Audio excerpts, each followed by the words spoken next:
தைத்தியர்களுடைய புதல்வர்களுக்கு பிரகலாத மகாராஜர் சொல்லக்கூடிய உபதேசங்கள் தான் நம்ம வந்து இந்த 7வது காண்டத்துல 6வது அத்தியாயம் அப்படிங்கிறதே வந்து அவர் கொடுக்கக்கூடிய தன்னுடைய நண்பர்களுக்கு கொடுக்கக்கூடிய சில உபதேசங்களை தான் நம்ம வந்து படிச்சுக்கிட்டு இருக்கோம்.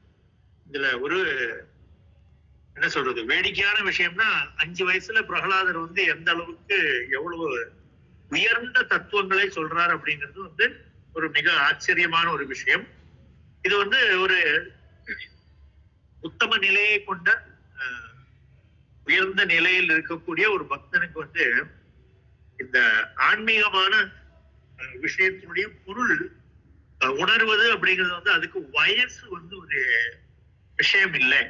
அதாவது எந்த வயசுலயும் வந்து இந்த ஆத்ம சாட்சா்காரம் அல்லது பகவத் சாட்சா்காரம் அல்லது பகவானை பத்தி தெரிஞ்சுக்கிறதுக்கு ஒரு வயசு அப்படின்னு தேவையில்லை. சீனியர் அப்படின்னா ஏதோ இவ்வளவு 30 வருஷமா 40 வருஷமா வந்து கிருஷ்ண பக்தி பிராக்டிஸ் பண்றவர் சீனியர் அப்படின்னு கிடையாது. அதாவது 5 வயசு இருக்கக்கூடிய பிரகலாதருக்கு வந்து இவ்வளவு ஞானம் இருக்கு. ஏன்னா அவர் வந்து தன்னுடைய அம்மாவுடைய கர்ப்பத்தில் இருக்கும் போதே வந்து நாரதமுனி சொன்னதெல்லாம் கேட்டு அவருக்கு எல்லாமே வந்து சின்ன குழந்தையா இருந்தா கூட மிக உயர்வான தத்துவங்களை வந்து அவருக்கு ரொம்ப ஸ்ட்ரெயிட் ஃபார்வர்டா சொல்ல முடியும். அதாவது இந்த ஸ்லோகத்தை நம்ம பார்த்தோம்னா இதுல வந்து பகவத்கீதையில பகவான் அர்ஜுனன் கிட்ட சொல்றாரு இல்லையா, ஆகமா அபாயினோ நித்யா தாம் திதீக்ஷஸ்வ பாரதா இல்லையா. அதாவது இந்த சுகம் துக்கம் அப்படிங்கிறது வந்து வரும் போகும், அத வந்து நீ பொறுத்து கொள்ள வேண்டும் அப்படின்னு அர்ஜுனன் கிட்ட வந்து பகவான் சொல்ற இல்லையா. எப்படி வந்து ஒரு என்ன சொல்றது ஒரு சம்மர் ஒரு வின்டர், அதாவது ரொம்ப குளிரா இருக்கும் ரொம்ப சூடா இருக்கும், ரெண்டுமே மாறி மாறி வரா மாதிரி சுகம் துக்கம் அப்படிங்கிறது மாறி மாறி வரும். அதை வந்து நீ வந்து பொறுத்து கொள்ள வேண்டும் அப்படிங்கறதா வந்து அர்ஜுனனுக்கு பகவான் கொடுத்த அட்வைஸ், அதாவது உபதேசம் அப்படிங்கிறது. அதே தத்துவத்தை தான் வந்து பிரகலாதன் வந்து இங்க தன்னுடைய ஃப்ரெண்ட்ஸுக்கு வந்து வேற விதமா சொல்றாரு. சுகம் ஐந்திரியகம் தைத்யா தேக யோகேன தேகினாம் சர்வத்திர லப்யதே தெய்வாத். அதாவது இந்த ஐந்திரியகமான சுகம் அப்படின்னா இந்த புலனை சார்ந்த சுகம் எல்லாமே வந்து தைத்தியர்களான என்னுடைய நண்பர்களே தேக யோகேன தேகினாம் சர்வத்திர லப்யதே தெய்வா. அதாவது ஒரு தேகம் அப்படின்னா ஒரு உடலை பெற்ற எல்லா ஜீவாத்மாக்களுக்குமே வந்து என்னவா கிடைக்குமா, சர்வத்ரா, அதாவது எப்பவுமே கிடைக்கும், எல்லாருக்குமே கிடைக்கும். அதாவது நம்ம வந்து எந்த உடல்ல வந்து பிறவி எடுத்தாலும் இந்த இந்திரியத்துக்கு அதாவது புலன்களுக்கு சுகத்தை தரக்கூடிய அனுபவங்கள் எல்லாம் வந்து நமக்கு கிடைக்கும். எப்படின்னு கேட்டா லப்யதே தெய்வாத். அதாவது தெய்வாத் அப்படின்னா அதுல வந்து இந்த பிரகிருதியுடைய இது இருக்கு, ரூல்ஸ் அண்ட் ரெகுலேஷன் அப்படின்னு பிரகிருதிக்குன்னு இந்த ஜட உலகத்துக்கு அப்படிங்கிற சில நடவடிக்கைகள் எல்லாம் இருக்கு. அது பிரகாரம் தான் வந்து இங்க எல்லாமே நடக்கும் இல்லையா. இந்த ஜட உலகத்துக்கான சில சட்டங்கள் இருக்கிறது. அந்த சட்டங்கள் எல்லாமே வந்து நம்ம நினைச்சாலும் நம்ம அதுக்கு எதிராக இருந்தா கூட அந்த சட்டங்கள் எல்லாம் செயல்படுத்தப்படும். அது நம்மளுடைய கண்ட்ரோல்ல இல்லை. அந்த மாதிரி செயல்படுத்தக்கூடிய சட்டங்கள் மூலமாக நமக்கு வந்து சுகம் கிடைக்கும் அப்படின்னு பிரகலாதர் சொல்றார். யதா துக்கம், அதாவது சுகம் எப்படி கிடைக்கும்னா எப்படி துக்கம் நம்ம வந்து அதாவது நம்ம எதுவுமே எஃபர்ட் போடாம நம்ம அதுக்காக வந்து பெரிய சிரமப்பட வேண்டியது இல்லை. எதுக்காக? துக்கத்துக்காக நம்ம சிரமப்படுறதே இல்லை இல்லையா. நம்ம எதுக்காக ரொம்ப சிரமப்படுறோம் அப்படின்னா சுகத்துக்காக ரொம்ப சிரமத்தை மேற்கொள்கிறோம். அதே நேரத்தில் துக்கம் வரக்கூடாது அப்படிங்கிறதுக்காக உள்ள சிரமத்தையும் நம்ம மேற்கொள்கிறோம். பிரபுபாதர் வந்து பொருளுரையில சொல்ற இந்த ரெண்டுமே வந்து நம்ம இதுக்கு முன்னாடி நம்ம என்னென்ன செஞ்சு வச்சிருக்கோமோ அதுக்கு தகுந்த மாதிரி நமக்கு வந்து இது ரெண்டும் மாத்தி மாத்தி கிடைச்சுக்கிட்டே, அதுக்கு தகுந்த மாதிரி மாத்தி மாத்தி இது வந்துகிட்டே இருக்கும். இது நம்ம அனுபவத்துல வரும்போது இதை நம்ம ஏற்றுக்கலாமே தவிர வேற எந்த வழியுமே நமக்கு இல்லை. அதனால பிரபுபாதர் சொல்றார், சுகத்துக்காக ரொம்ப முயற்சி எடுக்கவும் வேண்டாம், துக்கத்தை தவிர்க்கிறதுக்காக உண்டான முயற்சியை நம்ம எடுக்க வேண்டாம். அதுக்காக முயற்சி எடுத்து நம்ம நேரத்தை வீண்படுத்துவதை விட என்ன பண்ணலாம், அதாவது எப்பவோ பண்ணி வச்சதுக்கு உண்டான சுகமும் துக்கமும் இப்போ நமக்கு கிடைக்கிறது அப்படின்னு சட்டம் இருக்கும்போது, இப்போ நம்ம பண்ணக்கூடிய காரியங்கள் எல்லாம் வந்து நமக்கு எப்ப யூஸ் ஆகும்னா ஃபியூச்சர்ல தானே யூஸ் ஆகும். இனிமே வரப்போற நம்முடைய ஜென்மத்துல தானே இதனுடைய பலன் அப்பதான் நமக்கு கிடைக்கும் அப்படின்னு. இப்போ நம்ம என்ன செய்யணும், இப்போ நம்ம என்ன செய்யணும்னா இனி ஒரு ஜென்மம் எடுக்க கூடிய ஒரு நிலையை தவிர்க்கிறதுக்கு உண்டானதெல்லாம் செய்யணும். ஏன், ஏன்னா திருப்பி நம்ம வந்து இந்த ஜட உலகத்திலே திருப்பி நமக்கு ஒரு ஜென்மா கிடைக்கிறது அப்படின்னா திருப்பி இதே சுகம் இதே துக்கம், வேற வேற நிறம் மாறலாம், அதனுடைய உருவம் மாறலாம். சுகத்துக்கு சொல்றேன், பலவிதமான சுகங்கள் இல்லையா, நம்ம அடையக்கூடிய சுகங்கள் எப்பவுமே வந்து நம்ம என்ன நினைப்போனா இதை விட கொஞ்சம் கூட பெரிய சுகம் நமக்கு கிடைக்காதா இல்லையா. அதனால சுகம் அப்படிங்கிறது வந்து நம்ம அடைஞ்சாலும் நமக்கு திருப்தி வராத ஒண்ணுதான் சுகம் அப்படிங்கக்கூடிய உலகத்து. எவ்வளவு கிடைச்சாலும் இன்னும் கிடைக்காதா அப்படிங்கிறது தான் நம்ம இந்த ஜட உலகத்தினுடைய சுபாவமே அப்படிதான். எவ்வளவு கிடைச்சாலும் நமக்கு திருப்தி வராது. இன்னும் கிடைக்காதா, இன்னும் கிடைக்காதா, இன்னும் கிடைச்சா நல்லா இருக்குமே, அப்படிதான் நம்ம வந்து எப்பவுமே யோசிப்போம். ஆனா நம்ம நிறைய சுகம் ஆசைப்படுறோம் அப்படிங்கிறதுக்காக நமக்கு நிறைய சுகம் கிடைச்சதா இல்லையா. ரொம்ப தீவிரமா வந்து எனக்கு இன்னும் சுகம் தேவை, இன்னும் செல்வம் தேவை, இன்னும் எனக்கு இந்த ஜட உலகத்துல வந்து இன்னும் நிறைய ஐஸ்வர்யம் தேவை அப்படின்னு நான் ரொம்ப மிக தீவிரமான ஆசைப்பட்டா கூட அது கிடைக்கணும்னு இருந்தா தான் கிடைக்கும். இதுதான் வந்து இந்த ஜட உலகத்துடைய சட்டம் அப்படின்னு. இது தெரியாமதான் நம்ம என்ன நினைச்சுக்கிறோம்னா இன்னும் தீவிரமா நான் முயற்சி எடுத்தேன்னா கண்டிப்பா எனக்கு அதுக்கு உண்டான பலன் கிடைக்கும் அப்படின்னு நம்ம நினைச்சுக்கிறோம். ஆனா அப்படி இல்லை, ஆனா அப்படி இல்லை. இது வந்து நம்முடைய முயற்சிகளை பற்றி ஆழமா நம்ம சிந்திச்சோம்னா நமக்கு புரியும். அதுவே நம்ம வாழ்க்கையிலே வந்து நம்ம பெரிய முயற்சி எடுக்காமல் பல சுகங்களையும் நம்மளை அடைந்தது உண்டு, நிறைய முயற்சி எடுத்து அந்த சுகத்தை அடைய முடியாம போனதும் உண்டு இல்லையா. அதனால இந்த முயற்சிக்கு எல்லாத்துக்குமே வந்து ஒரு நம்ம எடுக்கிற முயற்சிக்கு உண்டான பலன் கிடைக்கும் அப்படிங்கிறதுக்கு ஒரு கேரண்டி அப்படிங்கிறது இந்த உலகத்துல கிடையவே கிடையாது. யாராலையும் வந்து அந்த கேரண்டியை நமக்கு தர முடியாது இல்லையா. சும்மா எல்லாரும் வந்து பேப்பர்ல எல்லாம் அட்வர்டைஸ்மெண்ட் போடும்போது, விளம்பரம் கொடுக்கும்போது 100% சக்சஸ் கேரண்டி அப்படின்லாம் போடுவாங்க. ஆனா உலகத்துல வந்து இந்த ஜட உலகத்துல நம்ம எடுக்கக்கூடிய எந்த முயற்சிக்குமே 100% சக்சஸ் கேரண்டின்னு நம்ம சொல்றதுக்கு முடியவே முடியாது. அதுதான் உண்மை இல்லையா. அதே மாதிரி துக்கம் வராம துக்கத்தை தவிர்க்கிறதுக்காக நம்ம எடுக்கக்கூடிய எந்த முயற்சியுமே வந்து 100% சக்சஸ்ஃபுல்லா இருக்கும் அப்படிங்கிறதுக்கு கேரண்டி கிடையாது. அதான் சர்வத்திர லப்யதே தெய்வாத் யதா துக்கம் அயத்னதஹ. எப்படி நம்ம வந்து எந்த விதமான முயற்சியும் எடுக்காமலே நமக்கு துக்கம் வந்து சேர்றதோ அத மாதிரி வந்து சேரும் அப்படிங்கிறார் பிரகலாதன். எந்த மாதிரி சுகம் அப்படின்னா ஐந்திரியகம், புலன்களை சார்ந்தது. இப்ப இந்த புலன்களை சார்ந்தது அப்படிங்கிறதுல வந்து ஒரு பெரிய தத்துவம் இருக்கு. என்னது அப்படின்னு கேட்டீங்கன்னா, இந்த புலன் வழியா நமக்கு கிடைக்கக்கூடிய சுகம் துக்கம் இந்த ரெண்டையும் நம்ம பார்த்தோம்னா இது ரெண்டுமே இந்த புலன்கள் தான் நான் அப்படின்னு நமக்கு ஒரு ஒரு தப்பான எண்ணம் இருக்கு. இந்த புலன்கள், இந்த உடல், இதெல்லாம் தான் நான் அப்படின்ட்டு. அதனாலதான் இந்த புலன்களுக்கு ஏதாவது சந்தோஷத்தை தரக்கூடியது நடக்கும் போது எனக்கு சந்தோஷமா இருக்கு. இந்த புலன்களுக்கு துக்கத்தை தரக்கூடிய, கஷ்டத்தை தரக்கூடிய ஏதாவது நடக்கும் போது அது எனக்கு நான் துக்கத்தை அனுபவிக்கிற மாதிரி எனக்கு படணும். இந்த 5 புலன்கள் இருக்கு.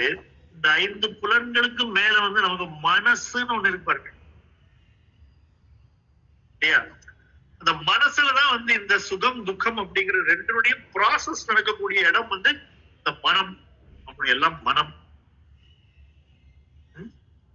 அந்த மனசுலதான் இப்ப நமக்கு ஒரு சுகம், அதாவது ஒரு சந்தோஷம் நமக்கு வருது அப்படின்னு பாருங்களேன். அந்த சந்தோஷமே ரொம்ப நீடிக்காது. ஏன்னா கொஞ்ச நேரத்துல அது கொடுத்த திருப்தி கொஞ்ச நேரத்துல முடிஞ்சு போயிடும். அதுக்கப்புறம் இதை விட மேல ஏதாவது வேணும் அப்படிங்கிற ஆசை வளரும் போது இந்த முதல்ல கிடைச்ச சுகம் இருக்கு பாருங்க, அது காணாம போயிடும். ஏன்? அந்த சுகத்தை ஒரு ஆசை மறைச்சிடும். அப்ப திரும்பி நம்ம எங்க வந்துட்டோம்? சுகம்ங்கிறது 0ல வந்துருது இல்லையா? அப்ப நம்ம என்ன பண்றோம்? திரும்பியும் முயற்சி எடுப்போம். எதுக்கு? இதை விட உயர்ந்த ஒரு சுகத்தை தேடின முயற்சிக்கு இல்லையா? இந்த ஜன உலகில அப்படிதான் நமக்கு ட்ரைனிங்கே அப்படிதான் கொடுக்குறாங்க. ஜட உலகத்துல இப்படிதான் நம்மள ட்ரெயின் பண்றாங்க. அதாவது ஏதாவது ஒண்ணு கிடைச்சதுன்னா அதுல நீ திருப்திப்படக்கூடாது, நீ இன்னும் மேல போகணும், இன்னும் மேல போகணும் அப்படின்னு ஆசைய பேராசையா வளர்த்து விடக்கூடிய ஒரு சிஸ்டம் தான் நமக்கு இப்ப இன்னைக்கு இருக்கு இந்த ஜட உலகத்துல. ஆசைப்படாதே, பேராசைப்படு அப்படின்ட்டு. அதாவது பேராசைப்பட்டாதான் ஒரு ஆசை லெவலையாவது நடக்கும் அப்படின்னு சொல்லுவாங்க நம்ம. அப்ப என்ன ஆகுனா, ஆசையோட இருந்தவன பேராசைக்காரனா ஆக்கி மாத்திடுறாங்க. அதனால அவன் எப்பவுமே ஆசைக்கும் சுகத்துக்கும் பின்னாடி ஓடிக்கிட்டே இருப்பான். இந்த ஓடிக்கிட்டே இருக்கும்போது என்ன ஆகும்னா, அந்த ஓடிக்கிட்டே இருக்கிற நிறைய விஷயங்களுக்கு பின்னாடி ஓடும்போது அதுல நிறைய விஷயங்கள் கிடைக்காமலே போயிடும். இதை கிடைக்காம போகும்போது கிடைக்கக்கூடிய துக்கம் இருப்பாரு. கிடைக்கலையே அப்படின்னு நம்ம துன்பப்படுவோம் பாருங்க. இந்த சுகம் 1-2 நாள்ல போயிடும்னா இந்த துன்பம் வருஷக்கணக்கா இருந்துகிட்டே இருக்கு. இதுதான் இந்த இன்பம் துன்பம் ரெண்டுக்கும் உண்டான வித்தியாசம் இதுதான் இல்லையா? இன்பமானது ரொம்ப சீக்கிரமே மறைஞ்சு போயிடும். ஏன்னா ஆசையும் பேராசையும் அதுக்கு மேல விழுந்து அதை மறைச்சிடும். துன்பம் இருக்கு பாருங்க, அதை மனசு அதை நம்மளை சுட்டி காட்டிக்கிட்டே இருக்கு. துன்பம் அதாவது நீ ஃபெயில் ஆயிட்ட, தோல்வி அடைஞ்சிட்ட, அந்த துன்பத்தை நம்மளால விடவே முடியும். ஏன்னா அந்த ஒவ்வொரு தோல்வியும் நான்ங்கிற ஆத்மாக்கு கிடைச்ச தோல்வி மாதிரி நம்ம நினைச்சுக்கிறோம். எப்படி நினைக்கிறோம்னா நம்ம மனசு நம்மளை அந்த மாதிரி நினைக்க வைக்கிறது. பாத்தீங்களா எப்படி இது? மனம் நான்ங்கிற ஆத்மா கூட எந்த மாதிரி விளையாடுதுன்னு பாருங்க. பிரகலாத மகாராஜர் என்ன சொல்றாருன்னா, இது ரெண்டுமே சர்வத்திர லப்யதே தெய்வாத்.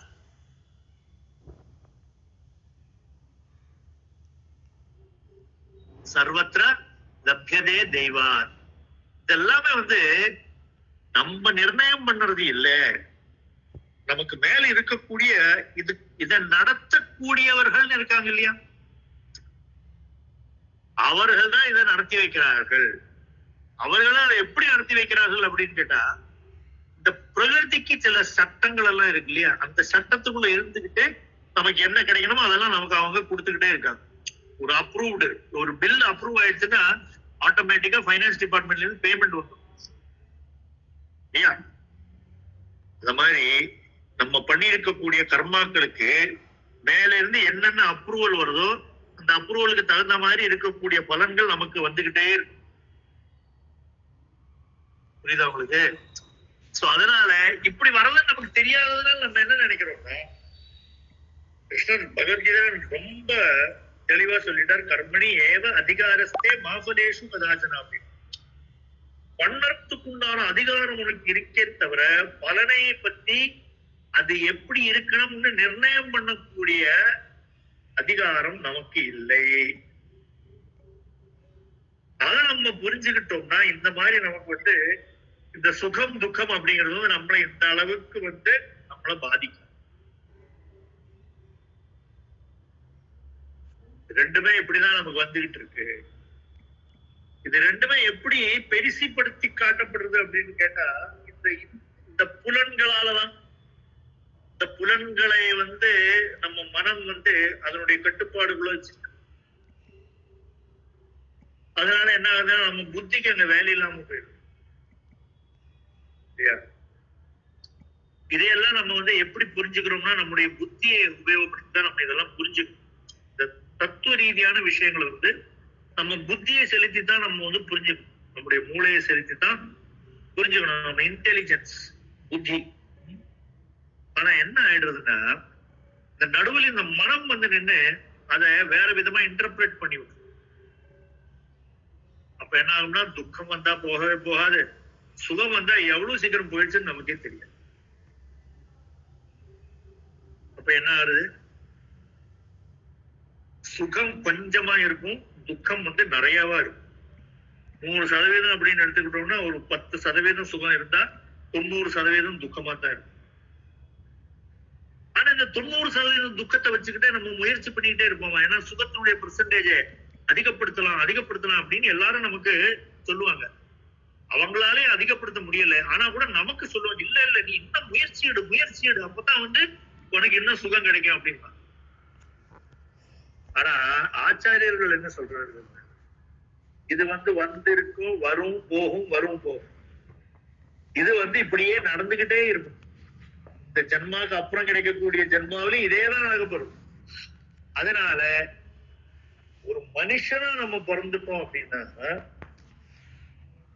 மனுஷனுக்கு இது புரிஞ்சுக்க கூடிய புத்திய பகவான் கொடுத்திருக்காரு. அப்படிங்கிறதுனால இந்த புத்தியை செலுத்தி நம்ம புரிஞ்சுக்கணும். என்ன புரிஞ்சுக்கணும்,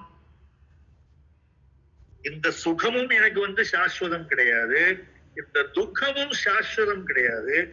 சாஸ்வதமான ஒன்னே ஒண்ணுதான் இருக்கு. அது என்னது, எனக்கும் கிருஷ்ணருக்கும் இருக்கக்கூடிய உறவு ஒண்ணு மட்டுமே சாஸ்வதமா. எனக்கு இருக்கக்கூடிய ஒரே ஒரு பந்து அப்படிங்கிறது பகவான் மட்டும்தான். மற்ற பந்துக்களை எல்லாரையும் சொல்லி நான் சுகத்தையும் துக்கத்தையும் மாறி மாறி நான் அந்த அனுபவம் எனக்கு வந்துகிட்டே இருக்கு. ஏன்னா சாஸ்வதம் அல்லாதவர்களுடைய அவரையெல்லாம் நம்ம சாஸ்வதமான பந்துக்கள் அப்படின்னு அவங்களை எல்லாம் நம்ம ஏற்றுக்கிறதுனால நமக்கு இந்த சுகம் துக்கம் மாறி மாறி. அதனால அவங்களை இழக்கும் போது நமக்கு மிகப்பெரிய துக்கம் இல்லை. எனது அப்படின்னு நான் எதை ஏற்றுக்கொண்டேனோ அதை இழக்கும் போது எனக்கு வரக்கூடிய துக்கம் இல்லையா. ஆனா எப்போ இருக்கா நமக்கு அந்த ஞானம் கிடைச்சிருதோ, அதாவது இங்க இருக்கக்கூடிய எதுவுமே என்னுடைய பொருள் இல்லை, இந்த உடல் கூட என்னுடையது கிடையாது. அப்ப இந்த உடல் ரீதியா நான் சம்பாதிக்கக்கூடிய வேற எந்த யதார்த்தத்துல என்னுடையது கிடையவே கிடையாது இல்லையா.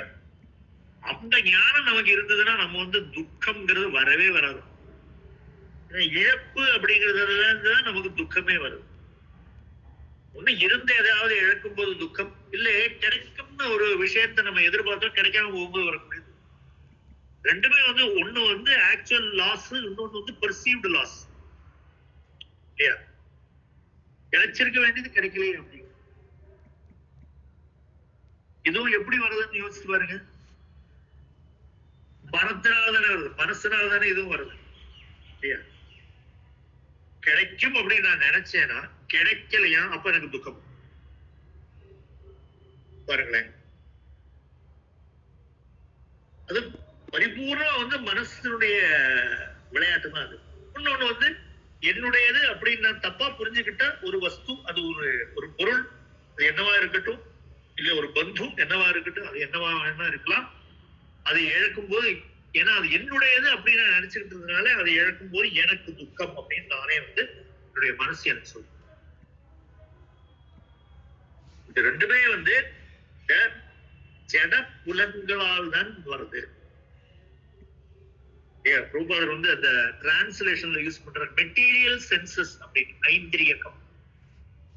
மெட்டீரியல் சென்சஸ்னா ஜட உலகை சார்ந்த அல்லது ஜட இந்திரியங்கள் அப்படின்னு சொல்லலாம். ஆனா இதையே வந்து நம்ம வந்து பக்தி யோகம் மூலமா கிருஷ்ண உணர்வு மூலமா நம்ம வந்து இந்த புலன்களை வந்து இந்த ஜட புலன்களை மாற்றி நமக்கு இதை வந்து ஆன்மீகமான புலன்களா மாத்தலாம். எப்படி? இந்த புலன்களை எல்லாமே வந்து பகவானுடைய சேவையில நம்ம ஏற்படுத்திட்டோம்னா இந்த புலன்கள் எல்லாமே வந்து ஆன்மீகமா மாறிடும். அப்ப அந்த புலன்களுக்கு கிடைக்கக்கூடிய சுகம், அதாவது சந்தோஷம் அப்படிங்கிறது வந்து பகவானை சேவை பண்ணும் போது கிடைக்கக்கூடிய சந்தோஷம். பகவானுடைய சேவையில சந்தோஷம் தான் இருக்கு, ஆனந்தம் தான் உண்டு, அதுல துக்கம் கிடையாது. பாருங்களேன், இந்த இதே புலன்கள் தான், அதாவது நமக்கு வந்து இதுதான் சுகம் இதுதான் துக்கம் அப்படின்னு நம்ம கொஞ்சம் லிஸ்ட் போட்டு வச்சிருப்போம் பாருங்க. அது எல்லாமே வந்து நம்ம அனுபவம், நமக்கு அனுபவத்துல வர்றது எப்படின்னா இந்த புலன் ரீதியா தான் நமக்கு வருது. கண்ணால பார்க்கும் போது வரக்கூடிய துக்கம், காதால கேட்கும் போது வரக்கூடிய துக்கம், இல்ல நம்ம வந்து கையால தொடும்போது நமக்கு வரக்கூடிய துக்கம், சுகம் எதுவா வேணா இருக்கட்டும், இது எல்லாமே வந்து இந்திரியங்கள் மூலமா தான் நம்ம அனுபவிச்சாகணும் இந்த உலகத்தை. அதே இந்திரியங்களை வந்து அதே புலன்களை வந்து நம்ம எப்போ ஒரு தடவை எப்போ ஒருக்கா நம்ம வந்து பரிபூர்ணமா நம்ம கிருஷ்ணனுடைய சேவையில அவரை இந்த புலன்களை எல்லாமே வந்து நம்ம ஏற்படுத்திட்டோமோ அப்போ வந்து நமக்கு அப்புறமா ஆனந்தம் மட்டும்தான் இருக்கும், துக்கம் அப்படிங்கிறது வராது.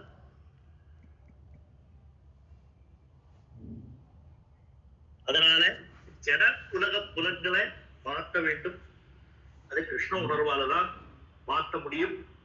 அதுக்கு பக்தி தான் அதனுடைய மார்க்கம். அது வந்து இதுக்குண்டான சொல்யூஷன் நான் சொல்றேன். ஸ்டேட்மெண்ட் ஆஃப் ஃபேக்ட் அப்படிங்கிறது என்ன சொல்றாரு அப்படின்னா, இதுக்காக நம்ம வந்து ஓட வேண்டியது இல்லை. எதுக்காக? சுகத்துக்காக சுகத்துக்கு பின்னாடி ஓட வேண்டியது இல்லை, துக்கத்தை பார்த்து பயந்து தூரம் ஓட வேண்டியது இல்லை. ஏன்? நம்ம எவ்வளவு ஸ்பீடா ஓடினாலும் சுகம் நமக்கு கிடைக்கக்கூடிய சுகம்னா தான் கிடைக்கும். நமக்கு அந்த சுகம் நமக்கு நம்ம விதியில அந்த சுகம் இல்லைன்னா நீங்க எவ்வளவு ஃபாஸ்டா ஓடினாலும் சுகம் உங்களுக்கு ஃப்ரண்ட்ல ஓடிக்கிட்டே இருக்கு. மாதிரி துக்கத்தை பார்த்து நம்ம எவ்வளவு தூரம் ஓட பார்த்தாலும் அந்த துக்கம் நமக்கு வரணும்னு இருந்தா துக்கம் நம்மளை விட ஃபாஸ்டா ஓடி நம்ம வந்து சேர்க்கணும். ரெண்டையுமே வந்து தவிர்க்கிறதுக்கு அந்த இம்பாக்ட், அதாவது அந்த ரிசல்ட், அதனுடைய பலன் அப்படிங்கிறது வந்து ரெண்டையுமே வந்து நம்ம கண்ட்ரோல்லயே இல்லை. இதை நம்ம புரிஞ்சுக்கணும். ஏன்னா இது எல்லாமே வந்து என்னுடைய கண்ட்ரோல் இருக்கணும்னு நினைக்கிறதும் ஒரு ஜட உலக ரீதியான இன்டெலிஜென்ஸ் தான் அந்த மாதிரி நம்மள நினைக்க வைக்கிறது. நான் தான் எஜமான், எல்லாமே நான் சொல்றபடிதான் நடக்கும், நான் சொல்றபடிதான் நடக்கணும் அப்படின்னு நினைக்கிறது வந்து இன்னொரு விதத்துல பார்த்து அதுவும் வந்து ஒரு சரியான புத்தியை செலுத்தாதனால நமக்கு வரக்கூடியதான் அந்த ஒரு மனப்பான்மை. அதனால இதெல்லாம் தவிர்க்க வேண்டும். இதுக்கு பின்னால ஓடாம இருக்க வேண்டும், இதுல இருந்து ஓடாம இருக்க வேண்டும். ரெண்டுமே வரும்போது சந்திக்க வேண்டியது. அதை சந்திக்கிறதுக்கு உண்டான பலத்தை வந்து நமக்கு என்ன கொடுக்கும்னு கேட்டா கிருஷ்ண பக்தி தான். சுகம் வந்தாலும் வந்து நம்ம அந்த சுகத்திலே அப்படியே முழுகிட மாட்டோம். ஏன்னா நமக்கு தெரியும் இது வந்து நீடிக்க போறது இல்லை அப்படின்னு. அது மாதிரி துக்கம் வரும்போதும் வந்து நமக்கு இது நான் வந்து இந்த உடல்ல இருக்கக்கூடியதுனால இருக்கிறதுனால எனக்கு வந்திருக்கிற ஒரு நிகழ்வு அப்படிங்கறது நமக்கு திருப்பி நம்ம அதை வந்து புரிஞ்சுக்கிட்டோம்னா அந்த துக்கமும் நமக்கு வந்து இல்லாம ஆயிடும். இதுதான் இதனுடைய இந்த ஸ்லோகத்தினுடைய பொருள். ஹரே கிருஷ்ணா. ஸ்ரீமத் பாகவதம் கிரந்தராஜ் கி ஜெய். ஸ்ரீல பிரபுபாத் கி ஜெய். உங்களுக்கு ஏதாவது கேள்விகள் இருந்தா கேட்கலாம். ஹரே கிருஷ்ணா. அதுவும் 2வது அத்தியாயத்துல லாஸ்ட் ஸ்லோகத்துல பகவத்கீதையில 2வது அத்தியாயம் லாஸ்ட் ஸ்லோகத்துல வந்து பகவான் அர்ஜுனுக்கு சொல்றாரு, அதாவது இது வந்து இந்த கடல்ல அலை அடிக்கிற மாதிரி வந்துகிட்டே இருக்குமா, நிக்கவே நிக்காது. இப்ப எவ்வளவு அலை அடிச்சாலும் வந்து எப்படி அதை வந்து ஒரே நிலையில நிக்க முடியுமோ அவன் தான் வந்து மிகச்சிறந்த யோகி, அவன் தான் ஆன்மீகவாதி அப்படிங்கிறது வந்து கிருஷ்ணர் வந்து அர்ஜுனனுக்கு சொல்றார். சோ இது ரெண்டுமே வருமா, இது ரெண்டையுமே வந்து நம்ம துல்லியமா நிக்கணும். அதாவது சந்தோஷம் வரும்போது ஒரே அதுல வந்து மதிமறந்து போகக்கூடாது, துக்கம் வரும்போது ஒரே அடியா நம்ம சோர்ந்து போகக்கூடாது. ரெண்டுமே வந்து நம்மளை தாக்கும் அப்படிங்கிறதுல வந்து சந்தேகமே வேண்டாம். ஏன்னா இந்த ஜட உலகில் வரைக்கும் இந்த சுகமாகட்டும் துக்கமாகட்டும் இந்த தாக்கங்கள் ரெண்டுமே மாறி மாறி வந்துகிட்டே தான் இருக்கு. அப்போ நம்ம பண்ணக்கூடிய பக்தி வந்து நம்மளை எதுக்கு ப்ரிப்பேர் பண்றது அப்படின்னா, இது ரெண்டுமே வந்து எனக்கு என்ன ஆக்சுவலி எனக்கு இதுல கனெக்ஷன் இல்லை அப்படிங்கறது நம்மள புரிய வைக்கிறது தான் நம்முடைய பக்தி தொண்டு. ஓகே ஓகே, ரொம்ப டைரக்டா சிம்பிளா இருக்கும். அதை வந்து மனனம் பண்ண பண்ண மனசுல போட்டு கொஞ்சம் ஓட்டும் போது நமக்கு தெரியும் இதுல எவ்வளவு டீப்பான ஒரு விஷயத்த வந்து பிரகலாதர் சொல்லியிருக்காரு அப்படின்னு. பரப்போட்டையும் இதையும் மாத்தி மாத்தி படிச்சோம்னா நமக்கு இன்னும் கொஞ்சம் டீப்பா ரியலைஸ் பண்ணும். இவ்வளவுதான் இது சொன்னாலும் இந்த எதிர்பார்ப்புகளை எப்படி நம்ம வந்து கண்ட்ரோல் பண்றதுன்னு தெரியல. எதிர்பார்ப்போடதான் நம்ம எந்த செயலையும் செய்யறதுனாலே ஒரு எதிர்பார்ப்போட நம்ம செய்துட்டு இருக்கோம். அதுக்கு என்ன பண்றது பிரபு? அது இல்லாம நம்ம வந்து கர்மமே செய்யவே தோணாது இல்லையா? ஒரு இன்ஸ்பிரேஷன் இருந்தா தானே நம்ம ஒரு வேலையை செய்வோம்.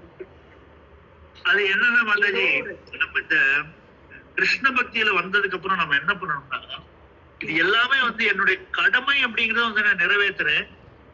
அதுக்கு மீறி அதை மீறி நான் வந்து அதுல இருந்து வேற எதுவுமே எதிர்பார்க்கல அப்படிங்கிற ஒரு இதை நம்மளே வளர்த்துக்கணும். அதாவது என்னுடைய அவுட்கம்மை வந்து எனக்கு கண்ட்ரோல் பண்ண முடியாது. நான் செய்ய போறேன் ஏன்னா அது என்னுடைய கடமை. ஏன்னா இப்ப நான் ஒரு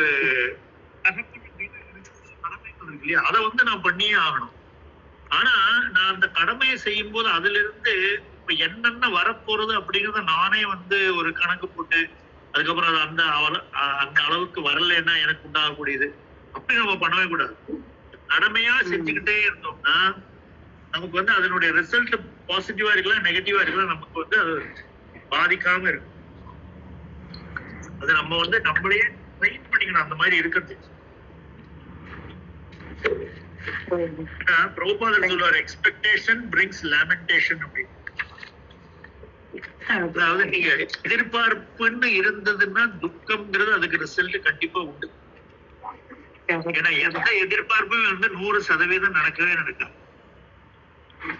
90% நடந்தாலும் 10% துக்கம் உங்களுக்கு இருக்கதான் செய்யும். 50% நடந்ததுன்னா 50% சுகம், மற்ற 50% துக்கம். இந்த மாதிரியே ஓடிட்டு இருக்கும். சரிங்களா? நான் நீங்க சொன்ன மாதிரி இப்போ இந்த குழந்தைகள் எல்லாம் படி நல்லா படிச்சாதான் நல்ல மார்க் வாங்க முடியும் அப்படின்னு சொல்லி நம்ம உணர்றோம் இல்லையா? அது எப்படி கடமை, அது வந்து கடமை, அது வந்து கடமை. அது நம்ம சொல்லணும், அவங்க பண்ணுவாங்க. அப்புறம் மார்க் கம்மியா நம்ம துக்கப்படவே கூடாது. ஏன்னா ஒரு ஸ்டேஜுக்கு அப்புறம் நமக்கே தெரிஞ்சிடும். அதாவது இது வந்து இதுக்கு மேலேயும் சில இது இருக்கு அப்படின்னு. ஒண்ணு ரெண்டு இதுல என்ன நடக்கும்னா, இன்னும் நிறைய குழந்தைகள் வந்து நல்லா எஃபர்ட் போடுவா, ஆனா அந்த அளவுக்கு ரிசல்ட் வராது. நிறைய குழந்தைகள் வந்து நம்ம எவ்வளவு முட்டிக்கிட்டாலும் அவங்க எஃபர்ட் போட மாட்டாங்க, அதனால ரிசல்ட் வரும். இது ரெண்டையுமே வந்து ஒரு பியாண்ட் பாயிண்ட் நம்மளால கண்ட்ரோல் பண்ண முடியும். 1ஆம் கிளாஸ் 2ஆம் கிளாஸ் 3ஆம் கிளாஸ் 4ஆம் கிளாஸ் எல்லாம் அடிச்சு படிக்க 8ஆவது 9ஆவது 10ஆவது எல்லாம் வந்துட்டாங்கன்னா அவங்களுக்கே இது பண்ணி அவங்க படிச்சாதான் படிக்க முடியுமே தவிர நம்மளால எதுவும் பண்ண முடியாது. எல்லா சூழ்நிலையும் நம்ம ஏற்படுத்தி கொடுக்க வேண்டியது நம்முடைய,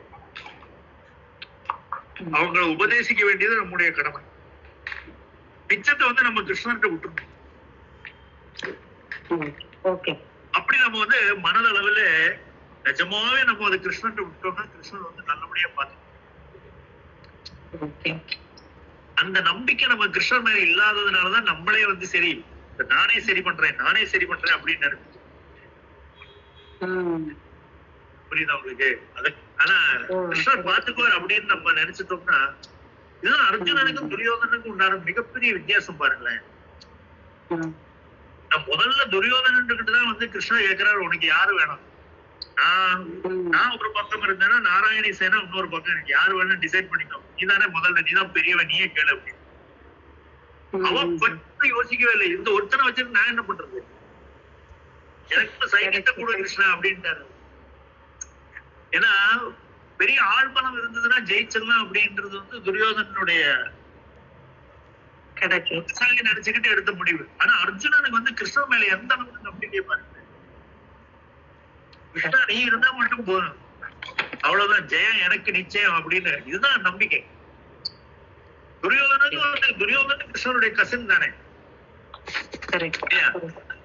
ஆனா துரியோதனன் என்ன நினைச்சா, ஆள் பலம் இருந்ததுன்னா நான் வந்து ஜெயிச்சிருந்தேன். நம்மளும் எல்லாரும் அந்த மாதிரி தான். இந்த பந்து பலம், நண்பர்கள் பலம், நம்முடைய சமுதாயத்தினுடைய பலம், இதெல்லாம் நம்ம ரொம்ப நம்புவோம். கிருஷ்ணனுடைய பலத்தை வந்து அவ்வளவா நம்ப மாட்டோம். அதனால என்ன ஆனா டிசப்பாயின்மெண்ட்டுக்கு மேல டிசப்பாயின்மெண்ட் வந்துகிட்டே. கிருஷ்ணரை நம்பினாலும் டிசப்பாயின்மெண்ட் வரும், ஆனா நம்ம டிசப்பாயிண்ட் ஆக மாட்டோம். அதுதான் டிஃபரன்ஸ். இப்ப இதுக்கே நீங்க மறுகேள்வி கேட்கலாம், கிருஷ்ணரோட இருந்து பாண்டவர்களுக்கு என்ன துக்கமே வரலையான்னு. அவங்க பார்த்த மாதிரி துக்கம் வேற யாரும் பார்க்கவும் இல்லைன்னு வச்சுக்கோ. இல்லையா? ஆனா வந்து அந்த எந்த துக்கமுமே வந்து அவங்கள தாக்கல. ஏன்னா வந்து கிருஷ்ணன் கூடயே இருந்தார். இதான் நம்ம வந்து பெரிய உதாரணமா நம்ம வந்து இது ஒரு உதாரணமா நம்ம வாழ்க்கையில நம்ம எடுத்துக்கணும். Okay, Hare Krishna. Hare Krishna. Thank you so much பிரபுஜி. செஷன் முடிச்சுக்கலாமா நம்ம? ரொம்ப நல்ல கிளாஸ் பிரபு, thank you so much. Hare Krishna. Hare Krishna. Excellent session பிரபுஜி. நிறைய லேர்ன் பண்ணிக்க நிறைய இருந்தது. ஹரி போல், ஹரி போல். ட்ரை பண்ணணும் பிரபுஜி. ஆனா நிறைய ஞாபகம் தான் வச்சுக்கணும் எல்லாத்தையும்.